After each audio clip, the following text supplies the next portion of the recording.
All right, we are, I think, finally live. So thank you for the people who've waited a half hour to watch me fumble around with the live stream here. So I'll get the new link in the old stream, and we'll go from there. So just give me one moment, and go from there. So.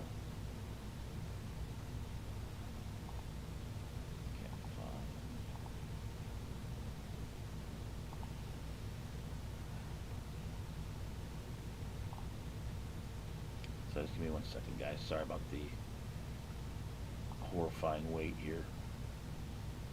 I think I've streamed at some point in time in my career, but apparently not.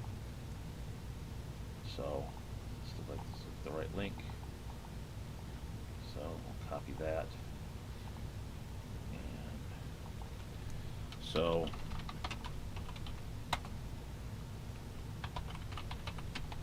watch me just fail miserably here. All right. So, that being said, so we're going to talk about, and still will talk about, working on and designing fish rooms. So I can tell you that I do design fish rooms a lot better than I do live streams, apparently. So we'll just take that in stride and act like nothing happened. So I do want to introduce my special guest. It is Jeremy from Sergeant Tank.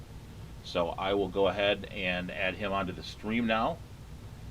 And got him in here now. So welcome, everyone. Welcome. And I'll go through here and say hello to the folks here that have waited patiently.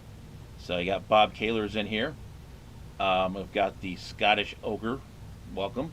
Hello, Sandy Dowdy as well. I've got Ab Hidget. I'm going to guess that, and I butchered that horribly. So actually, Scottish Ogre, I have spent some time in Scotland. It's definitely a beautiful place. If you guys let me know if the audio and video is okay, it looks okay on my end, but just real quick. And if you could share it out, I would appreciate it as well. Hello, Patrick. How's it going, buddy? And so let's go ahead real quick here and start out. Kind of just talk about where to start. You know, say you have a space in your basement, a fish barn, a garage, whatever. So Jeremy, I guess what sort of pieces do you want to? Where do you want to start? You know, what sort of things do you want to start when you start planning a fish room?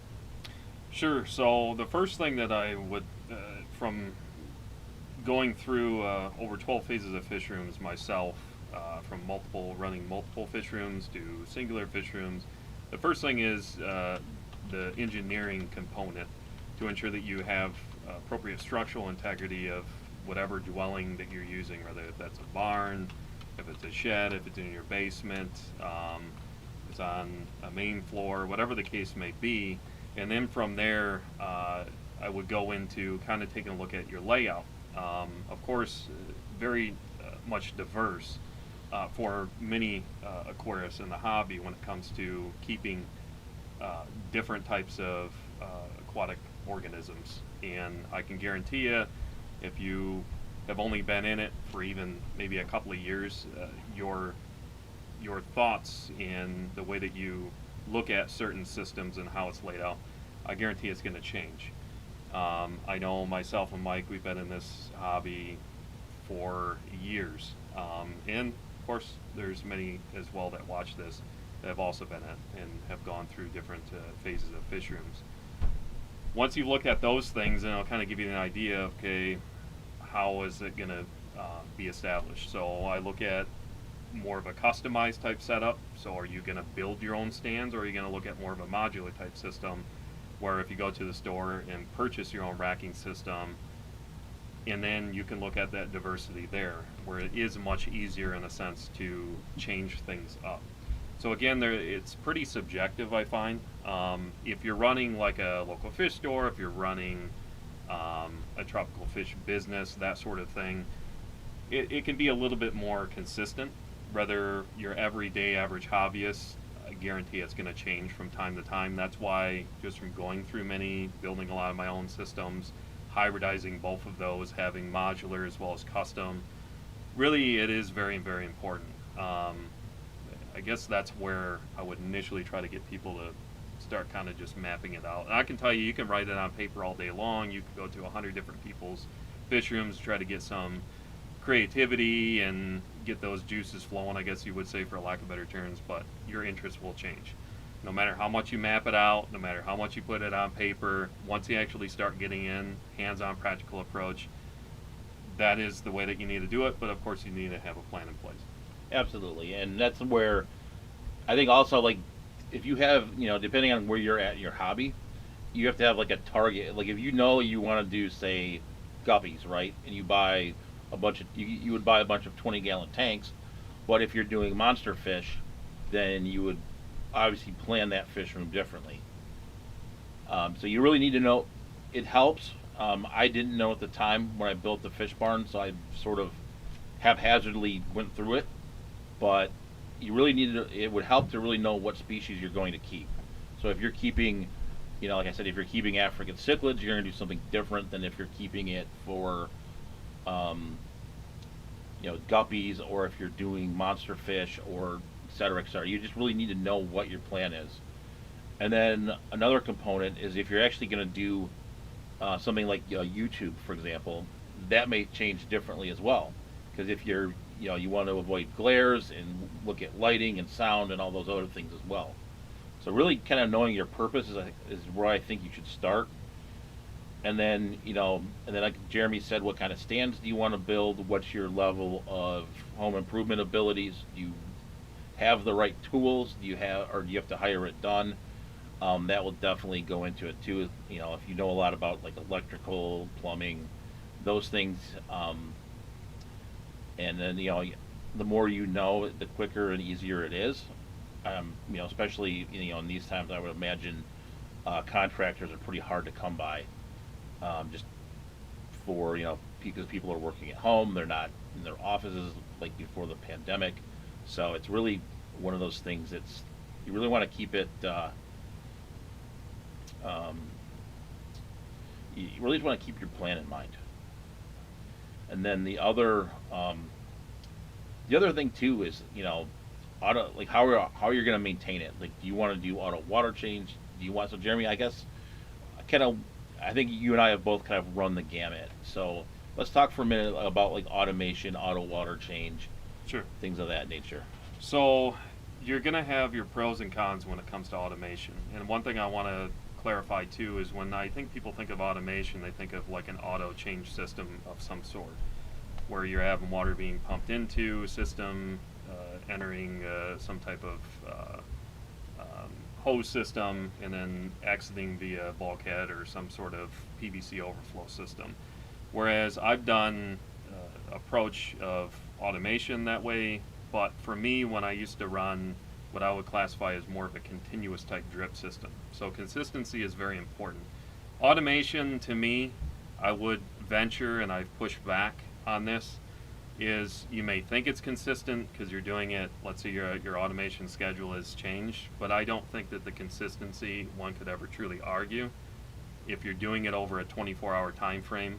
Again, and I've shared this a lot in the past, is that will come with its pros and cons. So if you are doing a continuous drip system, is to ensure, like with us, when I used to run those, I would have them ran through various bulkhead system or various carbon filter and that sort of thing. We didn't have to deal much with as far as chloramine, but with chlorine and that sort of thing. So again, without spending an hour just talking about your municipal water source, of course, if you're on a well system, is kind of a moot point. But I guess for me, where I've come now to a point, we run over 170 systems between indoor and outdoor stock. I do everything now besides 2 systems is on a continuous drip. Everything is done manually. And the reason that is you get to a place, if you've been doing this long enough, where you will find a place of complacency. And for me, really, I wanted to be more hands-on, and it wasn't so practical. It was practical when I was doing it years ago, based on what I was specifically breeding. Now, with all the various species that we breed within our various fish rooms, is the fact that it really just isn't practical. So again, I'm not taking away. You can definitely do a continuous drip. You can definitely do some type of automation system.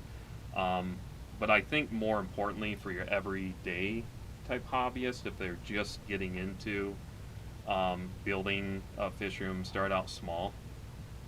Enjoy one tank for like a year and a half or 2. I always want to preface that before you start going out and thinking, because I see too many people, they're only around for 2 or 3 years and then they're gone. They just get burned out. And the problem is, and like I said, you and I never walked away. We've all gone through our ups and downs. But yeah, I hate when I see people, because I know it's like, man, I think if you would just backtrack and slow down a little bit, maybe plan things out a little bit more, really just thought it out and just kind of enjoy what you have. Yeah, it's easy. I mean, we all go through periods of where, I think it applies to YouTube as much as it does to fish keeping. Is you go through phases of highs and lows, right? You go through and it's like, I'm really excited to go make brine shrimp. I'm excited to go work in the fish room, and then other times you're not as interested. Like right now, for me, like the summertime, I may not be in the fish barn as much as I would be like in the wintertime. There's things going on outside. There's yard work, lawn. Kids are doing more, so it's one of those things where it's really, you got to kind of make it fit your lifestyle too, right? And so you've got to really make it fit where like, and how you keep fish. Like Jeremy and I may keep fish differently, so we may design our fish rooms differently based on that. Say for example, for me to go and actually manually water change all 100 tanks in the fish barn, it's not going to happen. I'm going to be straight up honest. So that's why I have the auto water change, and literally I let it take care of itself, and then I focus on maintaining other pieces of the fish barn and of the fish room, and that's something I don't have to worry about. Where if you say your lifestyle is different, you may do it differently. But I do want to really quickly catch the super chat from Eric Wyrock. Thank you, buddy. Definitely appreciate it. And say hello to Tiffany White, who joined. So, and then looks like there's, Bob and Tiffany and Patrick are going back about various topics. So, and then, so I guess one of the things too, kind of looking at it, let's talk about water for a minute. That's kind of one of the more important things. Is how do you take care and treat your water? I have a method where I treat the water, and then you have other things where you've got like RODI systems. Do you just use prime? I personally like to use carbon blocks and sediment filters and the RODI. So Jeremy, I guess what are your thoughts on Sure. water? So, assuming many are on a municipal water, a city water source, and I'm not talking well. Um, so, assume most are on a municipal source where you're going to have to kind of look at those specifically your chloramines and chlorines and that sort of thing. You can use definitely. I mean, there's so many products. If it's not broke, no need to try to fix it. So whatever that you're currently using, I really enjoy Chem. I've been using them for years. Neither one of us, I don't believe, are being paid for by or sponsored No. by. Of course, we got to say that. Nope. But I prefer the Safe in general, which is a powder form essentially to your prime. However, that can go a very long ways. If you really want to get around all of that, it would take quite some time to sit here and explain. The way that we do it, everything is ran through RODI. I have everything custom built. It's hard to without showing the way it's laid out. Then I have things that enter into drum systems where I have a reservoir that holds reverse osmosis deionized water, and then the wastewater from that actually will go in through carbon blocks and it enters another reservoir for it, at which point we'll get everything to the appropriate temperature, and then that's how I can do all of my zones within the fish room. So I designate certain days. I have an entire map system laid out, so if I'm doing weekly or bi-weekly water changes, I can look at that map system. I know exactly what zone I need to go to, and then I can manually do, and then I just use a pump. It's a very, very fast process. You would be surprised of how quick I can actually do manual water changes. Like I said, running over 170 systems. It's not as long, but again, it comes down with experience. The more you do it, and again, been doing it for a long time. If you're just starting out, just try to keep it as consistent as possible. I really can't drive that point home enough. If you're using a specific dechlorinate right now, and you're using like a Python system, where that's how you're getting the water out, and then however you're getting the water in, just keep doing, essentially what you're doing there, and then you're just graduating up to essentially a larger scale for the most point. Consistency, obviously, in overall water parameters. Ensure that you're not doing large volume water changes. What I always try to get people to think about is you have to understand the psychology, first of all, whatever aquatic organisms are in that system. If you're working with invertebrates, fish, it doesn't matter whether if you're freshwater, saltwater, whatever the case may be, is understand the psychology of what it is inside that system. So if you're doing very, very large, like big swings, they're not going to like that. That's when you're going to find stress. So let's say you have a spike in ammonia level. I think the instant reaction for somebody is, well, I need to do 100% water change. Slowly start getting that down. I tell you. You can never say, I can never promise anything, but I can tell you firsthand from dealing with fluctuations and helping many other people over the years and actually seeing their systems, is take it nice and slow. And again, experience is key. Hands-on practical approach is key.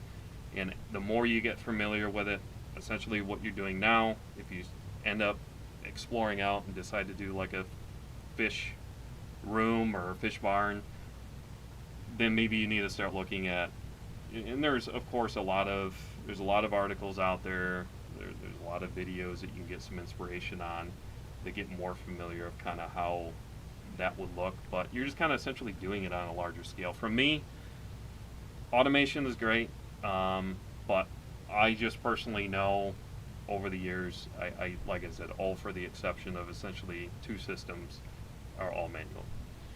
So I mean, I guess one thing going back to kind of the design of it too, is you really want to think about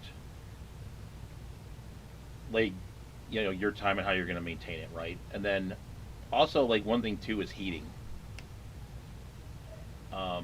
If you're going to be heating the how you're going to heat it, right? If you're living in a northern climate, so we're in Michigan, it gets cold, it gets hot. You want to deal with, you've got heat, you've got cold, you've got humidity, which is another aspect. I mean, Yeah, right now, the fish barn, we've got a ton of rain here. It's really humid, and so it's pretty humid in there. It's not the most pleasant to work in the summer as it is in the winter. So you got to keep those things in mind as well as how you want to work on dealing with humidity. Are you going to run dehumidifiers? Are you going to get a whole house system? Air exchangers. If you're going big, like say you've kind of done your 1 to 2 years, got your 4 or 5 tanks going, and you want to go further, you know, you got to start looking at heating the room and what's that going to mean. For example, you know, if, for example, I was using a large electrical heater out there, and I was heating the air. It was actually it was too much heat. I thought I needed the biggest, baddest heater I could find to heat that room, but I ended up only needing a small room heater, and I can heat that out there all year round with the small room heater. Same with air conditioning and dehumidifiers, and getting covers and things like that. So there's a lot of things that you need to plan out when you're working on a large fish room, and then you have to evolve it over time as it goes forward. So I mean, I guess like in some ways, Jeremy, how is your? I know you've done yours in the basement, but how do you handle things like humidity, heating, and Sure. things like that? No matter where it is, it's the same concept. But you got to keep in mind too is that I have a background with certification at the age of 18 in building trades. I've done it all. I've done electrical, gas, plumbing, rough framing, carpentry. I mean, again, not everybody, like you were saying at the beginning, is necessarily going to have that skill set, and that's fine. But I can almost guarantee that you know of somebody, and if you have some basic understanding and some hands-on skills, essentially don't discredit yourself. You have the capability to do it. It's just a matter of learning like anything else. With that being said, I run everything through since being in a residential type complex, obviously in our home. We have gas, and it's much cheaper. Most places, I can tell you, especially across the U.S., gas can be much cheaper, natural gas that is, than running electricity. So I installed several years ago a 30,000 BTU natural gas heater, and that's how I maintain balance, as well as certain walls are insulated a certain way, some walls are not insulated, and it's all about balance. Just understanding how to try to keep your humidity level at about a neutral point, typically around 50-55%, especially if you deal with sinus issues like I do myself and family. You really have to look at that. You start going much below that or too high, then you can start dealing with the potential of mold issues. That's where maybe a dehumidifier would come into play if you need to. And again, balance is key. I try to keep it around that 50, 55, even 60%. You can get by where you're not going to be noticing much. If you start peaking much beyond that, especially sustained long term, as far as humidity and moisture within the air, you're going to start noticing some issues. So once you can kind of determine that, now as far as cooling, again, it's all about balance. The way I have it insulated, I run a pretty high-tech exhaust fan system. So during the summer months, I've only had to run it to about 2 weeks in total so far this season. So I can maintain all year round. I try to maintain about 75 degrees Fahrenheit within our fish rooms all months since we run 4 seasons here in Michigan. So again, it just comes down to experience. I mean, you can only explain things so much, but once you actually start doing it, and the more you do it, more repetition, the more you'll be comfortable and more familiar with it. Yeah, that's how I, obviously, if you need to install like a AC unit, again, this is a luxury hobby. It's very, very costly to a point initial wise, but don't make it more costly than what it has to be. It doesn't have to be, you have to obviously work within your means. Yeah, absolutely. It's kind of endless. I mean, we could We talk go about for that hours. for hours. Yeah. So definitely thank you, Bob, for the $4.99 keeping it up super pair, or super sticker, super pair, I guess we'll call it. Welcome Maple Street Aquatics. How's it going, Brandon? Welcome to the My Fish Tanks Aquatics, and anyone else I missed earlier on. But yeah, so it's it's a learning curve. You go through seasons with it. Like each year, This will be like the fourth year with the fish barn now, and literally as you go through it, it's you learn as you go. It's one of those where you learn various things. I mean, you learn to use the closed cell foam insulation instead of the other insulation, for example. Otherwise you get water and your ceiling comes down. I learned that the hard way. So, you know, it got waterlogged, and next thing you know, the ceiling was kind of. So I had to take out the entire ceiling and redo it. So you learn lessons as you go through it, and you're gonna, like I've been talking with James on the saltwater series, you have to be not afraid to fail. And you just really need to know where, where things are gonna happen, and just you learn from them. If I were to redo the entire fish barn now versus when I started, I would do things completely differently. Sure. Yep. So, and then you get a challenge. If you go outside, you have to deal with the elements and be committed to, when there's 6 feet of snow on the ground, you're going out to the fish barn to feed the fish, do the maintenance that's required. So, from a day-to-day standpoint, let's hit on the other part of this, the maintenance piece of it, where how would you maintain what's your typical week in maintaining your fish room? Sure. So for us, and the way that it works, like I said earlier on, a map system. So literally, I have an entire map laid out on a whiteboard, a fairly decent sized whiteboard, and then I keep notes and that sort of thing. But all of the different zones, and what I mean by zones is specific rack systems, and then I like to do a left to right flow through. And it's easy to do that because if you ever walk into just about any business, as far as a merchandising standpoint, it's going to be running left to right. So I have a very extensive background, retail management, that sort of thing. So maybe that has since carried over, but I'm telling you, if anybody has worked a day or a week in retail, you know what I mean. That's why I do everything a left to right. It for me, maybe it's an OCD component. I don't know. I'm not saying you have to do it that way. It just keeping things kind of consistent and fluent. And like I said, having that whiteboard really, really helps me. I guess maybe it's just coming with age now that I have to visually see it. I have to write it down. I have to put on there when I did the water change, when the next water change is due, that sort of thing. So that's essentially how maintenance is done in our fish room. And then I do basically Monday through Friday, I break it up into, so I'm not doing all of those zones, maybe 1 or 2 zones each day. And then the weekends are just kind of I work on, that's where I'm kind of focused on other aspects, more of the breeding, if I have to pull mops, that sort of thing. So for me, for example, it's, it kind of, there's kind of 2 sections where it's Monday through Friday, and then it's the weekend. And so Monday through Friday is a lot of the, usually, I've been in project mode in the fish barn for a while now, so it's kind of off kilter, but a lot of it is more of the easier maintenance stuff during the week. So I'll spend, the hour in the fish room, right? So I'll be in there for the hour or longer, usually longer. It's usually 2 to 3 hours. I'm in there doing whatever task it is, right? Either it's, doing brine shrimp or cleaning out duckweed or cleaning tanks. YouTube's kind of integrated into it as well. Shooting video if I need to, preparing the tanks that I'm going to shoot videos on. So if I have to shoot, say, an African cichlid tank, I'm going to clean that African cichlid tank up, make sure, kind of work with the glares, make sure the film's correct and everything else. So they kind of integrate together, but it's a lot of the easier maintenance stuff, and then the harder stuff I'll say for the weekend.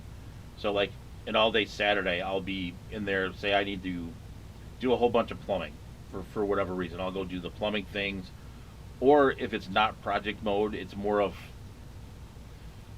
the bigger projects. So it's kind of centered around the work week. And then let me see if there's anything in the chat. So do you guys have any questions in the chat as well, kind of regarding fish rooms and your own fish rooms, or any issues that you have in your own fish room? Kind of going back to the humidity aspect of it, I really do think one thing that's important are covers. Making sure you get keep your tanks covered.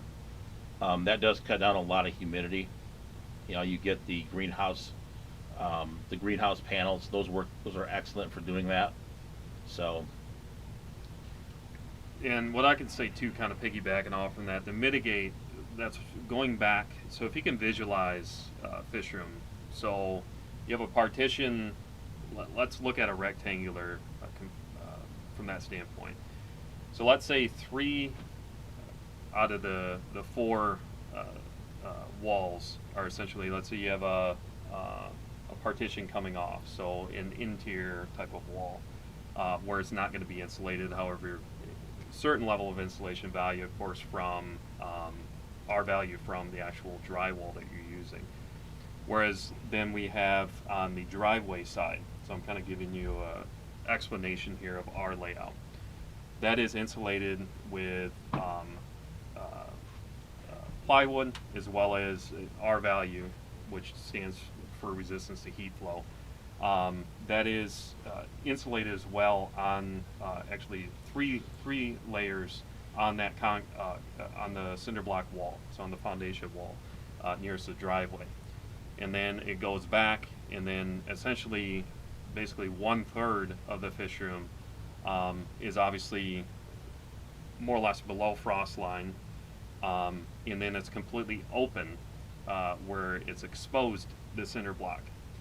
The rim joist around is where you're going to be losing, depending on what climate you're in. Obviously, more than the northern portion, like here in Michigan. I insulated with bad insulation all of the rim joists, where you're going to have voids up there where your floor joists essentially run across those rim joists.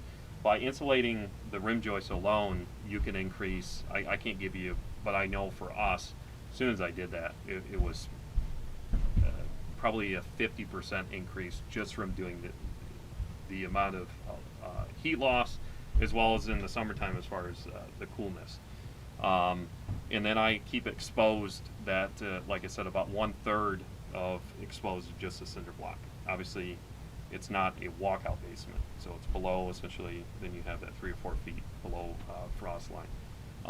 With that is what helps ultimately me maintain balance, and I can actually keep majority of all my tanks are not even covered. And there's different reasons, of course, for that, but yeah, and I don't have any issues at all with moisture. And like I said, going back to that exhaust fan that I have, it has a module which is really nice with a probe, and then it's pretty high tech. It's not the cheapest unit, but definitely was well worth the expense, especially for what we have running. And I'm telling you, I mean, I can just look at that. I don't even have to worry about other meters and that sort of thing. And as long as I look at that, that thing is, right where I need it to be. I know the rest of the house is fine. No mold issues, no other issues in the house. But again, you got to kind of play around with it. You have to know your zones, where you're at, what your climate is, and again, it is subjective because everybody's situation is going to be different. So I'll go ahead and I'll grab a couple things from the chat. So Brandon from Maple Street Aquatics, do you guys do water changes on a schedule or tank by tank based on parameters? So I will go ahead and let Jeremy take it first. So yeah, earlier on, everything is on a map system. It is scheduled either on a weekly or bi-weekly. I mean, I've gone where I've ran systems and doing no water changes at all. But again, that's a whole nother topic in and of itself. But out of the 170-ish or whatever, I'd stop counting at this point. But yeah, about every week, usually Monday through Friday of each week, I do zones. I go back and it just repeats the process. And again, everything is done manually. I'm not a huge fan just because I've done all the automation stuff. I did it for years. I did the continuous drip systems. Essentially all but two are on a essentially automation continuous drip. The rest of them, like I said, all except for two are all manual. And it doesn't have to take as long as what people think. And again, it kind of comes really, it's just down to experience. It's almost muscle memory then, right? I could honestly, just like when shipping fish, I've been doing it for so many years, it's second nature. I mean, you can do it in your sleep. Yeah, I mean, most here I've probably ran fish rooms for a period of time. Or, like I said, if you're running even 5 tanks, 1 tank, you're just doing that, but you're doing it on a larger scale. So not to overcomplicate it. I find a lot of people way overcomplicate. You don't need all the high tech equipment. You just don't. Hose in them. You Hose don't. in a drain. Pythons are the best investment, especially, I mean, years ago we didn't have Python hoses. You didn't have the Python changer where you could hook it up to your faucet. The concept of obviously getting the water out, it's always been the same. But yeah, I mean, Yeah. So for me, it's more of what the tank. I go by look. Unfortunately, I'm terrible at testing it, but I try to make the fish room, and this will relate to the second comment in a minute that I'm going to get to. But I let the fish room and the ecosystem like run itself as much as possible. And, I let the system, if the system's in balance, the less work I have to do on that aspect of it. I don't find doing water changes fun. I like playing with plants and breeding the fish and doing that part of it. Where it's more of a, for me, it's more of a, you know, if that part runs itself, that way I don't have to deal with it. Like I try to eliminate, you know, so absolutely. eliminate that, and then it goes back to I'm gonna tie that into the next question, which Jen H asked, who's my wife asked this. So keep in mind that Mike has a full-time job in addition to his hobby. It's important to think about financing your room, barn, and family. Yes, so you definitely need to keep that in balance. Absolutely. And I will tell you that I'm not the best at that. You know, I get very one-track minded. So, but you definitely need to get that, you know, keep that balance going. Absolutely, and I wanna piggyback off from that. And I've been to a lot of fish rooms over the years, various setups from very small fish rooms to very large fish rooms.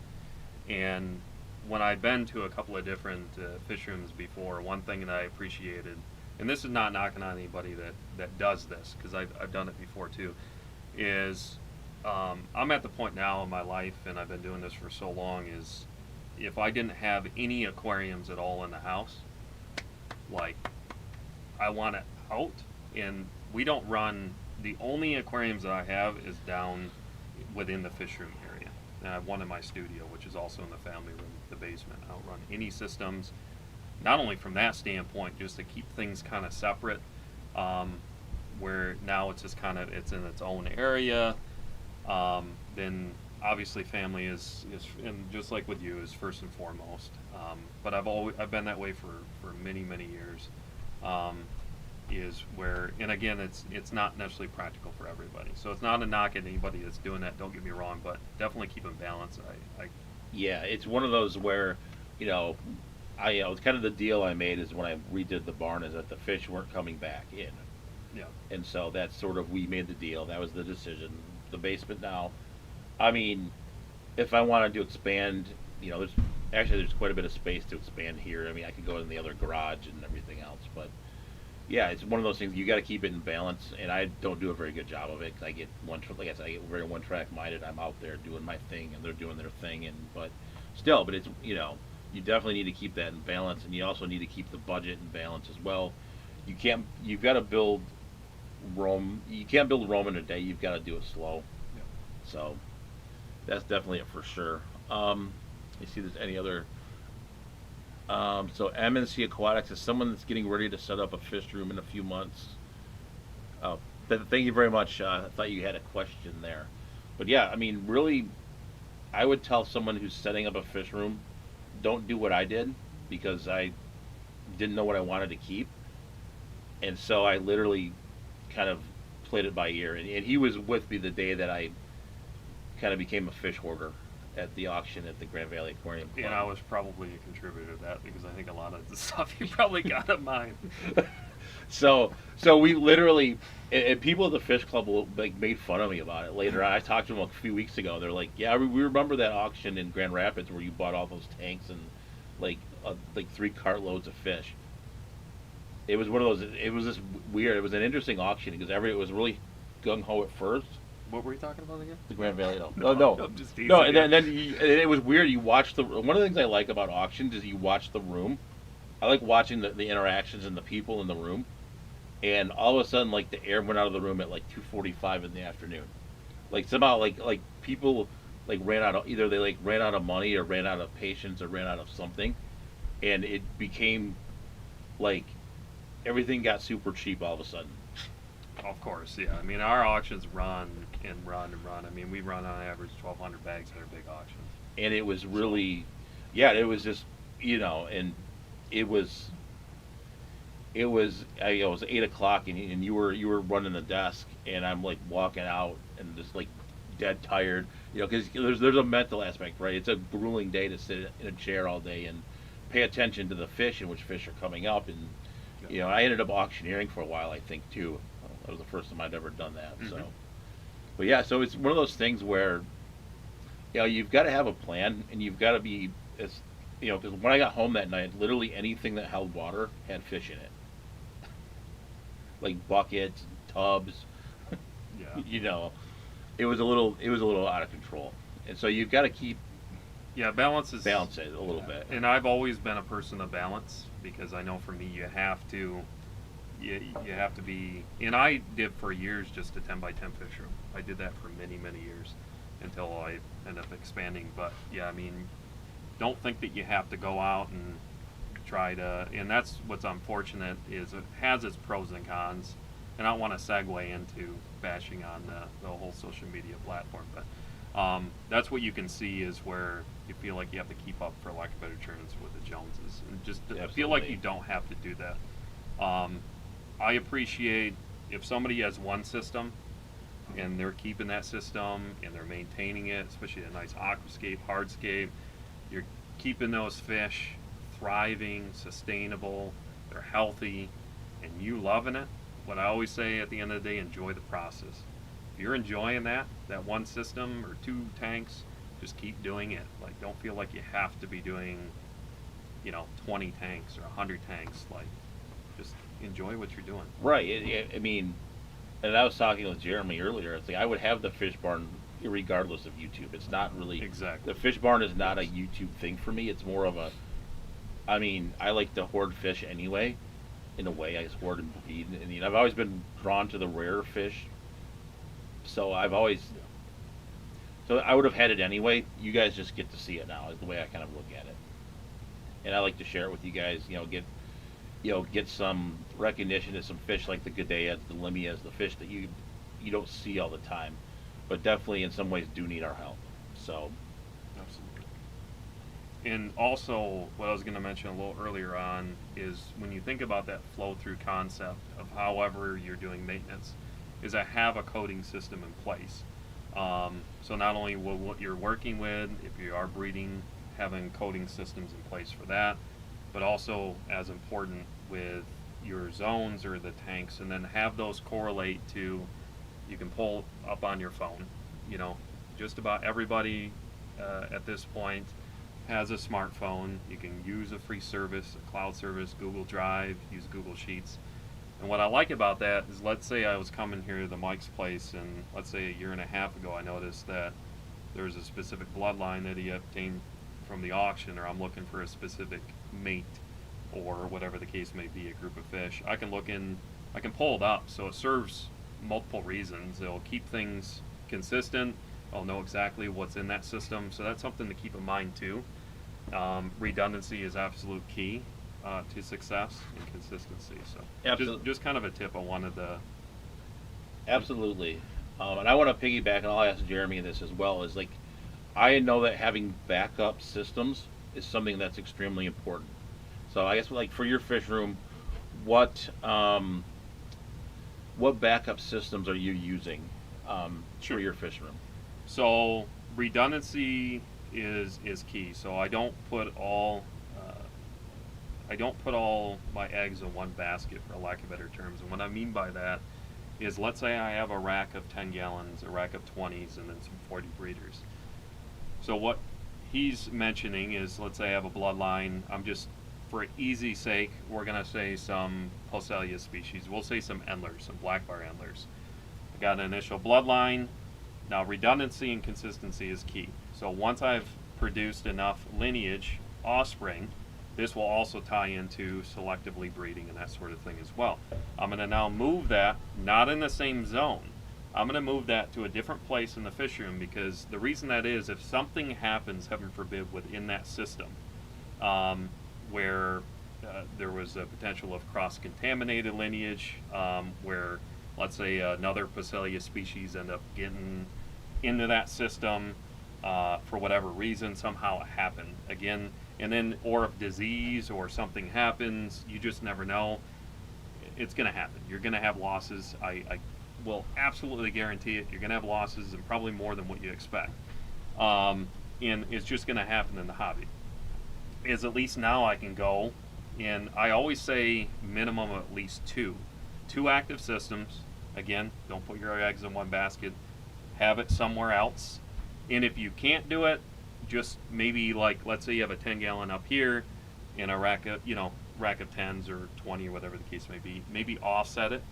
So you just, if it's all about mitigation is what it comes down to. I really, I cannot drive that home enough.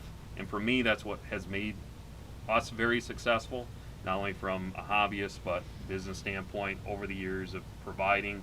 If it wasn't for me having certain things in place, I would not be where I am now. And again, that didn't happen overnight. I learned it through many years of just getting to a point where I'm comfortable with it. I know it works within my fish room. No, it's definitely, also equipment-wise, like I have it. For example, the heater that I run in the fish barn, I have an extra heater sitting in a box just behind Jeremy with another thermostat. There you go. So literally, so if, say, it's January and the power goes out, I literally just have to turn the breaker off and switch out the electrical and just get the other heater going. Stuff like that. Pumps.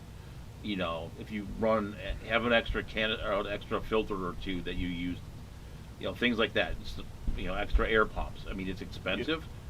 It seems not worth it, but if you run into a problem one day, you're going to be glad you had it Sunday night at 11 o'clock at night when the power goes out, or when something fries the heater, for example. Stuff like that. So I will grab M&C Aquatics question at Fish Tank Barn. What are you using as a rack system for the tanks? It's sort of a hodgepodge of different racks. Some of it's cinder block, some of it's wood, some of it's a hybrid cinder block and wood rack. It's kind of whatever creations that I have used at that time, right? So, the main thing is you want to have the supports. I don't have a 2x4 sitting around, but we're going to use props. So, say this is your piece of wood. Wrong color. This is your piece of wood. You don't want to have it screwed in like this. You want to have it sitting on top of the wood, like this, so that all of your weight is down on the wood. Because a 2x4 has a pretty, a 2x4 standing this way has a pretty high tensile strength, which is the power to make it snap, basically. So, I have cheated on some smaller tanks and have done it this way, but you should put it this way, for sure. So, and then Patrick, I need to join a Livebearers club or something. I want a collection of different Livebearers, the ones that you don't see at Petco or PetSmart. Yeah, Patrick, it depends on your area, but start with your local fish club. I know you've asked me about fish in the past as well. Go to your various auctions. Depending on where, I think you're in Texas, so I think you may need to travel some. I don't know if you know Charles Clapsaddle, if you're near wherever he's at, but I know he's involved in the Livebearer Association. But try to find those folks. We have people here on locally that are experts in Livebearers in the Michigan area. So you just gotta find those local people who have those fish, and you're gonna find those people through the aquarium club. I don't know, Jeremy, if you've got anything to add. Well, come on. I mean, Livebearers. I mean, I could talk about Livebearers for for days.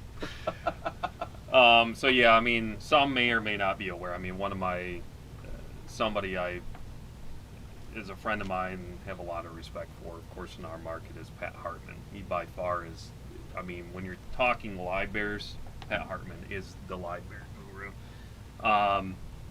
Of course, there's a few others, but yeah. But yeah, I've done I maintain and I've done a lot of rare type. Rarity, I'm using that very, very loosely. I don't really like using the word rare, but you know what I mean? Harder to come by specimens of livebearers, from your Basilia to your Gudaids, just a number of different ones. I've worked with a lot over the years, and I maintain a lot. Especially a lot of Gudaids. I've worked with over 18 species of Gudaids now over the years, several different Limias, many different Basilias with different locations, Balanosox, which is your, those guys are little stinkers. They're fun one to breed. I want to play with those, and I have not really. So the most challenging part of those is going to be getting the offspring. They're not hard at all to breed. Is collecting the offspring just when they drop. They're highly predative, especially offspring upon offspring. And once you can establish a decent yield, good luck getting them to feed on anything except newly birthed Endler or Guppy offspring. For me, I tried literally about 14 different live foods, and the only thing that they would eat from me is that. They would absolutely refuse. Jeez. I could even target feed. I could like hold it right in front of them. And people, it's funny because people think livebearers are easy, and not They're all of them. well, they're a different one. You know, Not all of them are. No, no, no. I'm not saying they're all like that, but yeah, they're. If you want a challenging one, that's a little bit kind of an oddball. That's a fun one. That one's on my half peaks are kind of on my list of things to play with. Yeah, yeah. So, and you have your golden teddies. I mean, there's a lot of different ones. Of course, like your Heterandra formosa, at least killifish. Those can do great depending on the climate. The smaller tub outdoors. If you live in or around kind of like the Michigan area, if you're similar climate, those are a fun one to do outdoors. you've got what was it? Where are they? Gambusia. Sorry. Mm-hmm. You know, you got those two that are kind of out there, and Yep. And of course, there's a few different species that you can obtain. little of those. ornery too. Yep, absolutely. So, all right. Well, I think we've been going about an hour or Yep. so. So we'll give it another minute here or so. If you guys have any last minute questions, I definitely want to thank Bob Kaler and Eric Weirock for the super chats. Definitely appreciated. Obviously, never required. So looks like Patrick's in Houston. Looks like, you know, cost of living, you know, kind of areas, etc. So kind of with that being said, definitely appreciate you guys coming out here. And I guess, Jeremy, if do you have any last words on fish rooms, things of that nature?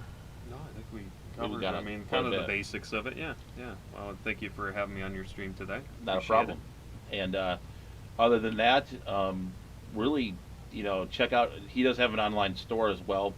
It's sergeanttank.com. And then I'll grab that last question here from Mr. Gromby. I have sort of kept shrimp outdoors by accident, but you can do it. You just need, you know, keep an eye on the temperature. You know, obviously, I think they can go a little colder if we're talking cherry shrimp. But I don't know, Jeremy. I don't know if you have or. Oh yeah. Yeah, I've done several outdoors. I prefer just doing them indoors. See, the thing is, it's not an ideal situation. I'm trying to keep this under about 30 seconds, which can be very challenging for me to do. Picture it where your typical system, when you think of nature and things naturally just kind of falling in, leaves and branches for fish, not necessarily invertebrates. When it comes to like your dwarf shrimp, so like your Neocaridina, that sort of thing, if you can find a location, like he was saying, that maintains the appropriate temperature, I would try to. Consistency is key, but if you start getting a lot of like buildup of biomatter and biomaterial in that, good luck trying to scoop them out end of season. Either you're going to want to periodically go through and just make sure. That's the one exception where I would say that you need to kind of just keep the bottoms of them clean. I'll say it can be a bit, not that you can't do it, but it can be a bit of a challenge if you're dealing with. We have a lot of maple trees around us, so we get a lot of The helicopters. Yeah, helicopters. We get just berries and different stuff. Yeah. I don't care about it in my other systems. It doesn't affect anything at all. When it comes to shrimp, it was just no matter where I put it outdoors, and I'm not going to keep it. If I keep it covered, then it defeats the purpose. I'm not going to do that. I'm just going to keep it indoors. Yeah, it's just That's just me. That's just yeah. my take on I it. for stuff like that, if you're doing a tub, I would maybe use sand in the bottom instead of like gravel. Another thing. Exactly. Because I mean, that way you can yes. see them. Like if you gravel, you're just gonna scoop all the gravel and the shrimp at the same Yeah, time. yeah. Especially those shrimplets. If they're very, very small. So. So, anyways, definitely want to thank Bob Kaler for moderating today. Definitely thank you for the super chats as well. So that being said, stay safe, stay fishy, and we'll catch you on the next video. So there'll be a video tomorrow, and we will see you on whatever the next live stream will be.